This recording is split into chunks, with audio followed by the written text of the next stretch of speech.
السلام علیکم نحمده ونصلی علی رسوله الکریم اما بعد فاعوذ باللہ من الشیطان الرجیم بسم اللہ الرحمن الرحیم الم یجدک یتیما فآوی ووجدک ضالا فہدی ووجدک عائلا فأغنی وقال تبارک وتعالی انک لعلی خلق عظیم صدق اللہ العظیم۔ انبیاء و رسل کے عمومی مقصد بعثت اور تاریخ نبوت و رسالت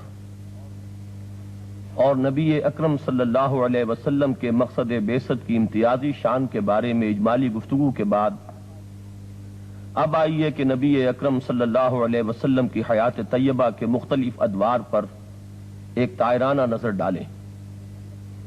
اس ضمن میں سب سے پہلے آپ کی حیات طیبہ کا وہ دور جو پیدائش سے لے کر آغاز وحی تک ہے، اس کے بارے میں واقعہ یہ ہے کہ ہمارے پاس مستند اور مصدقہ معلومات بہت کم ہیں۔ البتہ اس ضمن میں اگر قرآن مجید کی طرف رجوع کیا جائے اور سورہ والضحیٰ کی 3 آیات کو اپنے ذہن میں عنوانات کے طور پر تجویز کر لیا جائے تو حیات طیبہ قبل از آغاز وحی کے بارے میں بہت سی باتیں جو مصدقہ معلومات کی بنیاد پر ہمارے پاس ہیں وہ ان 3 عنوانات کے ذیل میں بڑی خوبی کے ساتھ انہی کی شرح و تفسیر کی حیثیت سے فٹ ہو جائیں گی۔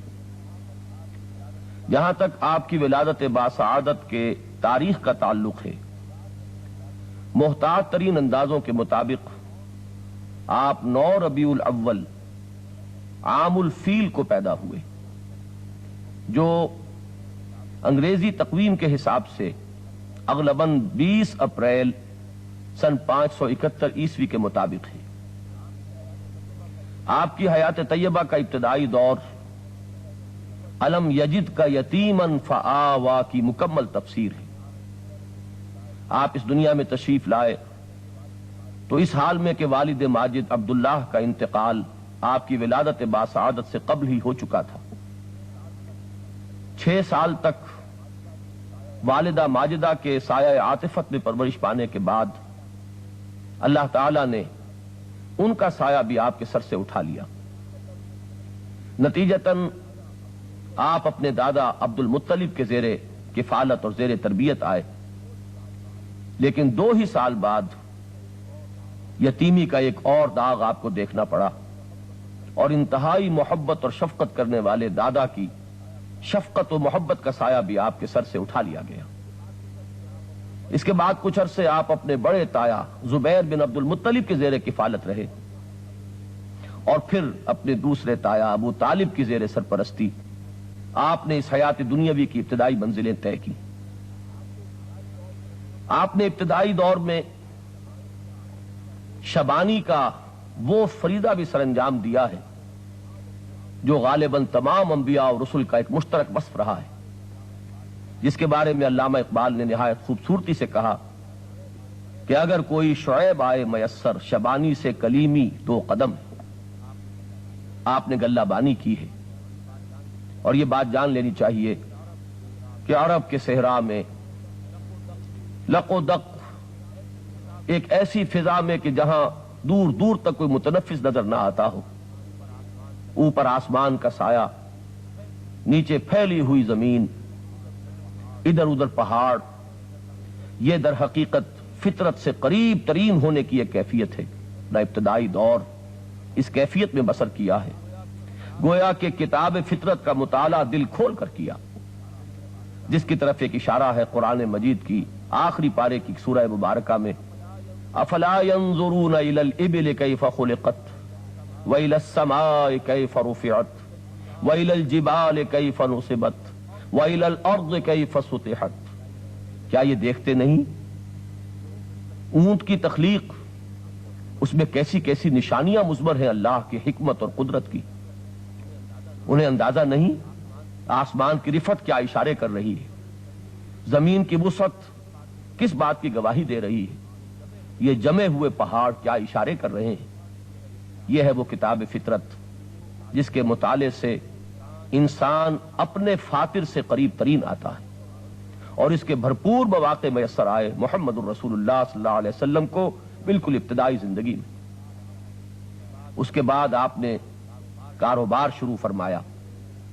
یہ بات واضح رہنی چاہیے کہ نبی اکرم صلی اللہ علیہ وسلم نے کسی خانقاہ میں تربیت حاصل نہیں کی، کسی گوشے میں بیٹھ کر کوئی نفسیاتی ریاضتیں کر کے تزکیہ نفس نہیں کیا۔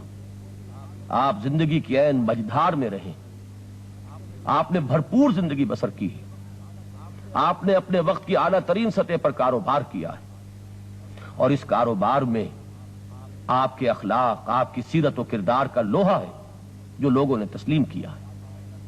آپ کو الصادق اور الامین کا خطاب آپ کے معاشرے نے دیا، تو یہ ایسے ہی نہیں بلکہ یہ تجربات تھے۔ حضور کی سیرت مطہرہ اور آپ کے کردار کا لوہا لوگوں نے واقعتاً مانا ہے تو اپنے تجربات کی بنیاد پر۔ چنانچہ سنن ابی داؤد میں حضرت عبداللہ ابن ابی الحمصہ اپنا ایک واقعہ بیان کرتے ہیں۔ وہ کہتے ہیں کہ آغاز وحی سے قبل کسی کاروباری معاملے میں میری اور محمد صلی اللہ علیہ وسلم کی کچھ گفتگو ہو رہی تھی۔ اچانک مجھے کوئی کام یاد آیا اور میں حضور سے اجازت لے کر چلا گیا کہ آپ ذرا انتظار فرمائیں، میں ابھی آیا۔ حضور نے وعدہ فرما لیا کہ اچھا میں یہیں تمہارا انتظار کروں گا۔ میں کہیں گیا اور جا کر کچھ ایسا مصروفیات میں گم ہوا کہ مجھے اپنا وعدہ یاد ہی نہ رہا۔ 3 دن کے بعد اچانک خیال آیا کہ میں نے تو محمد صلی اللہ علیہ وسلم سے یہ وعدہ کیا تھا۔ چنانچہ میں گھبرایا ہوا اس جگہ پر پہنچا تو میں نے دیکھا کہ محمد صلی اللہ علیہ وسلم وہیں مقیم تھے۔ آپ نے مجھے کوئی ملامت بھی نہ کی، فرمایا تو صرف اس قدر کہ بہرحال میں اپنے وعدے سے پابند تھا کہ یہیں تمہارا انتظار کرتا۔ تو یہ واقعہ اس سے اندازہ ہو سکتا ہے کہ کس قسم کا تجربہ ہوا تھا اہل مکہ کو محمد الرسول اللہ صلی اللہ علیہ وسلم کی سیرت مطہرہ کا، آپ کے اخلاق و کردار کا، جس کی وجہ سے آپ ان کی آنکھوں کا تارہ بنے۔ آپ کو انہوں نے الصادق اور الامین کا خطاب دیا۔ آپ کی جوانی کے دور کے چند اور واقعات میں سے حرف فجار میں آپ کی شمولیت ہے۔ آپ کے تایا زبیر بن عبد المطلب بنی ہاشم کے علمبردار تھے، اور آپ بھی ان کے پہلو بہ پہلو اس جنگ میں شریک ہوئے، اس لیے کہ قریش اس جنگ میں حق پر تھے۔ اگرچہ اس کی صراحت ملتی ہے کہ حضور نے کسی کا خون نہیں بہایا، اس لیے کہ صرف قومی اور خاندانی معاملات کے لیے کسی انسانی جان کا لینا یہ محمد الرسول اللہ صلی اللہ علیہ وسلم کے شایان شان نہ تھا۔ اس جنگ کے بعد قریش کے کچھ نوجوانوں نے ایک عہد کیا جسے حلف الفضول کے نام سے یاد کیا جاتا ہے۔ انہوں نے باہمی معاہدہ کیا کہ وہ ظالم کی مخالفت کریں گے، مظلوم کی حمایت کریں گے، اور حق اور صداقت کے راستے کی تلقین کریں گے۔ حضور صلی اللہ علیہ وسلم بھی اس میں شریک ہوئے، اور آپ بعد میں یہ فرمایا کرتے تھے کہ آج بھی اگر اس قسم کے کسی معاہدے کی طرف مجھے دعوت دی جائے تو میں اس پہ لبیک کہوں گا۔ خانہ کعبہ کی تعمیر کے موقع پر بھی آپ کے تدبر اور فراست اس کا ایک بہت ہی نادر نمونہ سامنے آیا۔ الغرض یہ جو آپ کی زندگی کا دور ہے، اسی میں ہمیں وہ مظہر نظر آتے ہیں جن کی طرف اشارہ کرتا ہے قرآن مجید سورہ نون یا سورہ قلم میں کہ انک لعلی خلق عظیم، اے محمد صلی اللہ علیہ وسلم آپ اخلاق حسنہ کی بلندیوں پر فائز ہیں۔ اسی کاروبار کے ضمن میں حضور کا تعلق یا آپ کا معاملہ حضرت خدیجہ سے ہوا۔ ان کا معاملہ بھی یہ ہے کہ ایک طرف یہ عرب کی متمول ترین خاتون تھیں، چنانچہ روایات میں اس کی صراحت ملتی ہے کہ جب قریش کے قافلے سامان تجارت لے کر جاتے تھے تو تنہا ان کا سامان تجارت باقی تمام لوگوں کے مجموعی سامان سے زیادہ ہوتا تھا۔ پھر یہ کہ ان کی عفت و عصمت، پاک دامنی کا عالم یہ تھا کہ عرب کے اس معاشرے میں ان کو الطاہرہ کا لقب دیا گیا۔ یہ گویا کہ بالکل ایک فطری اور قرین عقل اور قرین قیاس بات ہے کہ یہ قران السعدین ہوتا اور الصادق اور الامین کا نکاح الطاہرہ سے ہوتا، بہرحال حضرت خدیجہ الکبریٰ رضی اللہ تعالی عنہ سے نکاح کی صورت میں وہ بات سامنے آتی ہے جو سورہ والضحیٰ میں وَوَجَدَكَ عَائِلًا فَأَغْنَا کے الفاظ میں آئی. جہاں تک قلب محمدی کا تعلق ہے وہ تو ہمیشہ سے غنی تھا، لیکن ظاہری اور دنیاوی اعتبار سے جسے ہم تنگ دستی کہتے ہیں اس کی اگر کوئی کیفیت نبی اکرم صلی اللہ علیہ وسلم کی حیات طیبہ میں اب تک رہی بھی تھی، تو اب جب کہ مکے کی متمول ترین خاتون آپ کے حوالہ عقد میں تھیں، جو انتہائی جانثار اور اپنا سب کچھ نچھاور کر دینے والی بیوی تھیں، ان کے بعد اس دنیاوی احتیاج یا اس کا بھی کوئی معاملہ باقی نہ رہا. وَوَجَدَكَ عَائِلًا فَأَغْنَا. حضور کی زندگی کا یہ دور ایک بھرپور انسانی زندگی کا نقشہ پیش کرتا ہے. ایک محبت کرنے والی جانثار اور وفادار بیوی، اور اللہ تعالیٰ نے اس سے آپ کو اولاد بھی عطا فرمائی. ایک انتہائی باعزت اور بافراغت زندگی. لیکن اب آپ کے اندر داعیہ ابھرا، وہ توجہ اس عالم بالا کی طرف منعطف ہوئی. اب غور و فکر کا مادہ کسی اور رخ پر پروان چڑھا.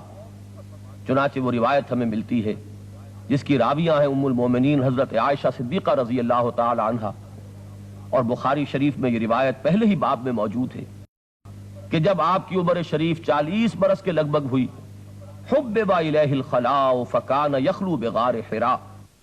حدیث نے دیا ہے کان صفت تعبدہ فی غار حراء تفکر والاعتبار. غار حراء میں آپ کی عبادت غور و فکر، عبرت پذیری پر مشتمل تھی. سوچ بچار، کتاب فطرت کا مطالعہ، خود اپنی فطرت کی گہرائیوں میں غواصی، اپنے دل میں ڈوب کر اپنے من میں ڈوب کر پاجا سراغ زندگی. پھر یہ کہ نوع انسانی کس حالت میں مبتلا ہے، خاص طور پر خود آپ کی قوم اخلاق کے اعتبار سے کتنی پستی میں مبتلا ہو چکی ہے، کس طرح شرک کا دور دورہ ہے، معبود حقیقی سے لوگ کس طرح اپنا رخ موڑ چکے ہیں. یہ سارا غور و فکر نوع انسانی کی ضلالت و گمراہی پر وہ بھاری رنج اور غم جس کے بارے میں قرآن مجید میں بار بار گواہی ملی کہ لعلک باخع نفسک علی آثارہم، کیا آپ اپنے آپ کو اس رنج اور صدمے کی وجہ سے اپنے آپ کو ہلاک کر لیں گے.